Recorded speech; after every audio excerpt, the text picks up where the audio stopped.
Para sa mga estudyante at magulang dyan, para sa inyo ang video na to. Ito ang best student laptops for 2024. Tara, lista natin to.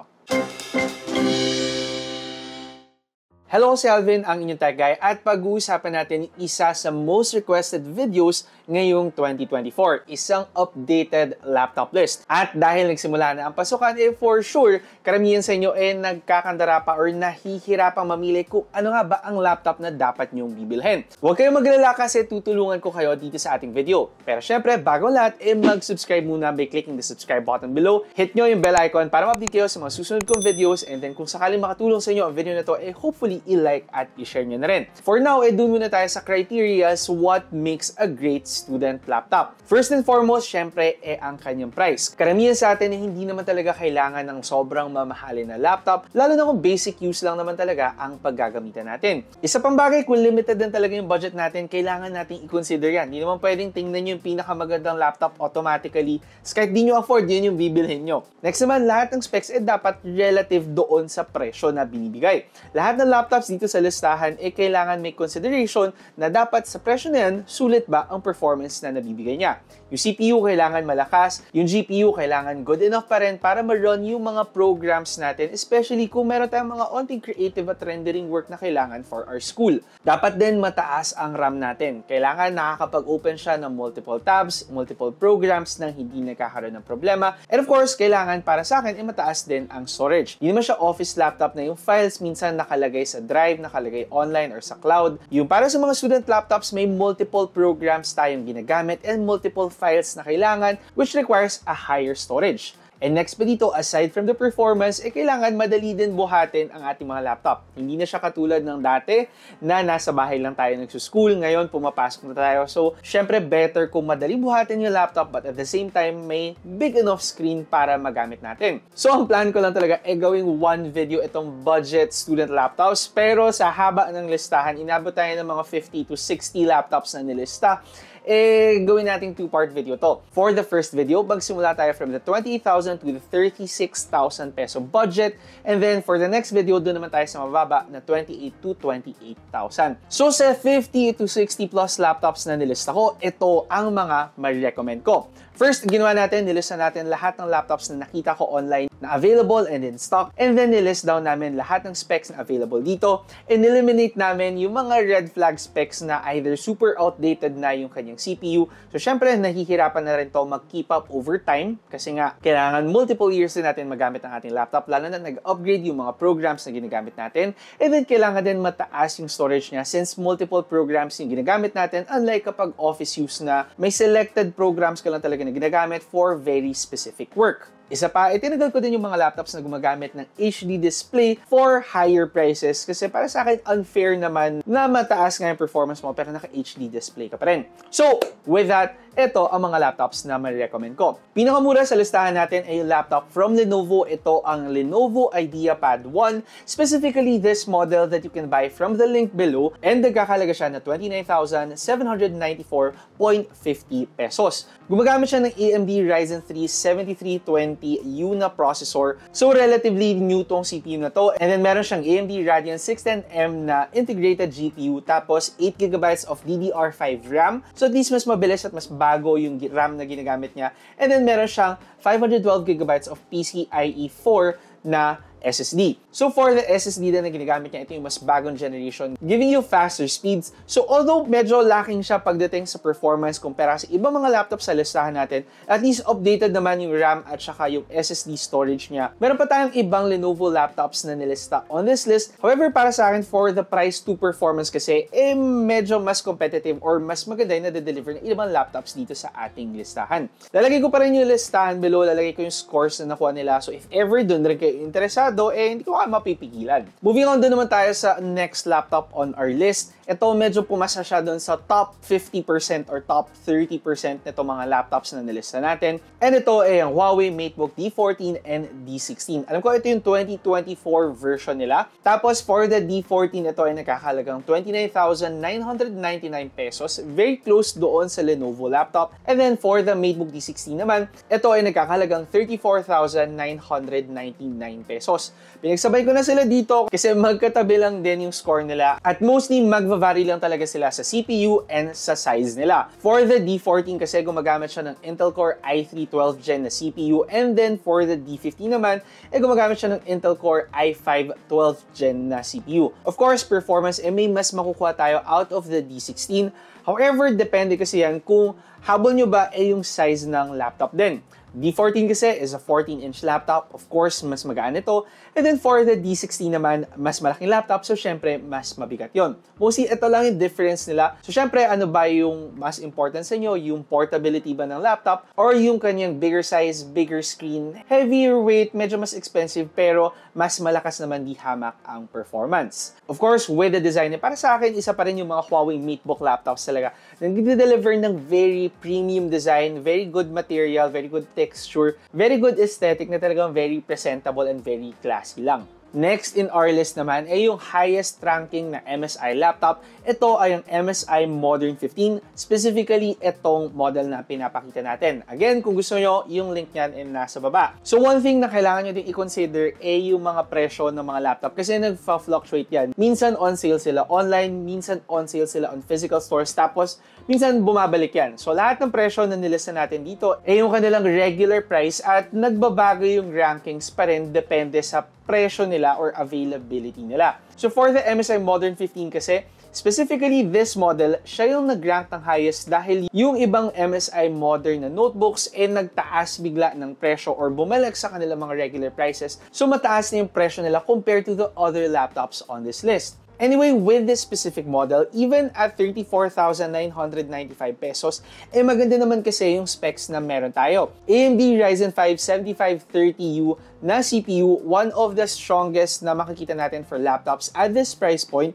Tapos gumagamit siya ng AMD Radeon graphics. Alam naman natin, kapag integrated graphics ng AMD, syempre maganda yung performance ito. Meron siyang 16GB of DDR4 RAM. Highly recommendable for students na mahilig mag-open ng mga sandamukal na tabs para doon sa malalakas na programs, para sa programming. Also ideal para sa mga light creative use. So mataas talaga yung performance ng laptop na to. Justifiable naman yung kanyang presyo. Isa lang siya sa may pinakamababang battery capacity. So take note lang guys na kailangan dalhin yung charger niyan lagi. However, for most laptops on this list, talagang very compact na yung kanilang mga charger. Moving on, again, isa sa mga concern natin when buying laptops yung presyo. Syempre, kung gusto natin maging mas manageable yung payment terms natin with a device, nandito ang ating sponsor for this video. Yan ay ang Home Credit Philippines. Psst! Commercial break muna tayo. Naghihingal na ba ang laptop na ginagamit mo? Nagtsatsaga ka ba sa isang luma o sirang cellphone? O nanghihiram ka na ba ng tablet mula sa kaibigan o sa kamag-anak mo? Baka time na for an upgrade with Home Credit's Sulit Eskwela promo. Enjoy 0% interest from July 1 to September 30, 2024. Low monthly payments lang dahil sa kanilang different installment plans na available. So sakto ngayon magpapasokan para makapag-upgrade kayo sa mga devices na kailangan without having to drain your bank account. Find out where you can avail this promo by checking out their website, shoppingmall.ph. Find the product you like and the nearest store kung saan siya in-offer. And on top of your loan, pwede mo pa ma-avail ang Home Credit Protect. Para mapanatag ka lalo with comprehensive coverage starting at only 2 pesos per day. You can choose any coverage you want based on your needs. For more info on Home Credit Sulit Eskwela promo and Home Credit Protect plans, pwede kang magtanong sa kanilang mga Home Credit Sales Associate in stores or i-check out nyo ang kanilang website online, shoppingmall.ph, link below. Kaya anong pang inaantay mo? Time now for an upgrade with Home Credit. Again, thank you so much Home Credit for sponsoring this video. Ayun nga, kung gusto nyo bumili ng laptop at gawing mas manageable yung payment terms, nandyan ang Home Credit Philippines para sa inyo. Moving on dun tayo sa next laptop on our list. Ito ay ang Acer Aspire Go. Again, specifically this model. With the specs kasi gumagamit siya ng AMD Ryzen 5 7520U na CPU. Mas mahina ng dihamak sa AMD Ryzen 5 7530U na CPU. However, again, mas mababa kasi yung presyo niya. Still, gumagamit pa rin siya ng AMD Radeon graphics and with an 8GB DDR5 na RAM. Again, yung DDR5, yung pinaka-latest ngayon na pwede nating makuha sa laptops. Tapos, meron siyang 512GB of SSD storage. So, ang isa sa mga concern sa laptop na to, 14 inches lang yung size niya. pero mabigat siya with 1.8 kg weight. Ang maganda lang dito, mas mataas ng konti yung kanyang battery capacity with a 50 watt-hour battery. So para sa akin, isa to sa mga medyo balanced na laptop, especially doon sa mas affordable end sa listahan na to. Meron siya magandang CPU tsaka GPU performance, updated yung RAM niya. Pero yun nga, give and take is yung portability niya, maliit siya pero mabigat. Moving on to our next option. Ito naman yung pinakamahal na laptop dito sa listahan na to, pero yung pinaka-recommend ko from Asus na brand. So ito yung Asus VivoBook 16. Specifically this model, again, yung link niya nasa baba. Ngayon, kung sakaling bibili nyo kasi ito, meron siyang Intel Core i5 12th Gen na CPU. More recent tong CPU na to, tapos gumagamit na siya ng Intel Iris Xe graphics. Ito yung mas malakas na integrated GPU ng Intel, pantapat nila sa integrated GPU ng AMD, and then meron din siyang mataas na 16GB of RAM, tapos 512GB of SSD storage. So what makes this laptop unique? Yung kanyang size kasi 16-inch laptop to, and gumagamit siya ng WUXGA na resolution. So syempre magiging mas maganda and immersive yung viewing experience natin. However, medyo may kabigatan nga lang siya with 1.8 kg. And then, isa pang concern ay ang kanyang 42 watt-hour battery. May ibang alternatives ako masasuggest for the Asus VivoBook 16. Medyo malapit lang yung score nila. Yung isa ay this model for the price of 33,000 pesos. Gumagamit siya ng AMD Ryzen 5 na CPU. Mas mababa yung GPU niya, pero yung form factor niya is almost the same. Medyo weird lang kasi yung mas maliit na 14-inch na VivoBook 14 with the same specs mas mahal ng konti with 34,341 pesos. So ito yung dalawang alternative na masasuggest ko sa inyo. If masyado kayo namamahalan doon sa pinakaunang model na sinuggest ko, however, para sa akin, yun pa rin talaga yung pinakasulit. Next laptop on this list ay yung isa sa may pinakamataas na ranking talaga dito sa listahan at medyo bagong brand siya for laptops. Ito ay ang Infinix, specifically the Infinix Inbook Y3 Max. So kung familiar kayo sa Infinix, parang mga 2 or 3 years ago pa lang talaga sila nagsimula sa laptops. Pero kasi pagdating sa specs, talaga namang panalo talaga or sulit ang laptop na to. Meron siyang dalawang version, yung naka Intel Core i5 o kaya Intel Core i7. For the i5, nagkakalaga siya na 30,999 pesos. And for the i7 naman, nagkakalaga yan na 33,999 pesos. Pareho silang gumagamit ng Intel Iris Xe graphics, and then mas mataas yung RAM ng naka Intel Core i7 with 16GB of DDR4 RAM. Aside pa dyan, yung size nila with a 16-inch screen the same. Yung portability, syempre the same. And yung isa sa na-appreciate ko din, mataas yung battery capacity niya with a 70 watt-hour battery. So medyo madami ka talaga magugustuhan about this laptop kasi sagad talaga yung performance niya. However, kailangan ko lang din i-disclaimer na Infinix is a relatively new brand pagdating sa paggawa ng mga laptops compared sa ibang mga brands na nandito sa listahan na to. And alam naman natin, pagdating sa mga ganyan, hindi tayo assured na maganda yung quality ng materials na ginagamit nila. So yung longevity nito hindi talaga tayo assured. Isa pang concern yung after sales nila, kung gaano ba ka-well established yan. And then yung isa pa dahil mga bago nga yung kanilang laptops, hindi rin tayo assured na meron silang steady supply ng spare parts kapag nagkaroon kayo ng issue. So kung hindi sa inyo concern yung mga ganung bagay, syempre magandang option nga ang Infinix Inbook Y3 Max. Yung link niya nasa baba. Tapos kung sakaling hindi naman at concerning yon para sa inyo, meron tayong isa pang laptop with very similar specs. Ito ay ang HP 15S na laptop. Again, specifically this model. So upon checking, nasa presyo siya na 30,990 pesos. And for that price, on paper maganda yung specs niya. Naka Intel Core i7 12th Gen na CPU siya. Meron siyang Intel Iris Xe graphics, tapos naka 16GB of RAM din siya.